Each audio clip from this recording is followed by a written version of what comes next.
everybody, welcome back for a product review. We are here at the Runaway. We've been brewing beer all day, and Jackson and I were talking a little bit about some of the stuff that Spike Brewing sent us to try out and review and just kind of give our feedback on. And honestly, this is all his opinion because he is Mr. Brewmaster. So this is the all-in-one PRV kit, which is this beauty right here, this little item. But I'm gonna let Jackson talk a little bit about like what this is and how this is a benefit to a brewery. All right, right now what this is essentially doing is it's holding 10 psi inside of the fermenter.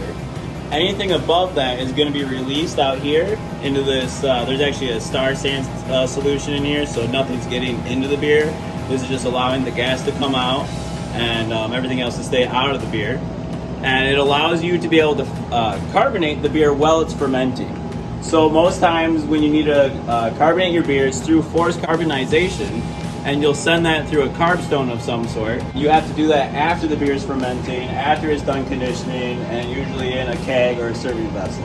So with this, we're allowed to start that process in the fermenter, even while it's fermenting, and actually using the CO2 that the yeast is creating.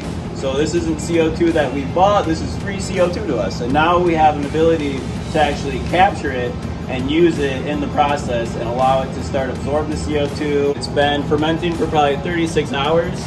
We didn't put it on for the first 24 to try to reduce some of the stress to the yeast when there is pressure on it. So now we're comfortable with putting this on here. We'll leave it at 10 psi for the next 6-7 days, and then we'll go on to the next process. We'll be done fermenting, and that's that. That's awesome. So would you say that this device actually streamlines your process as a brewer?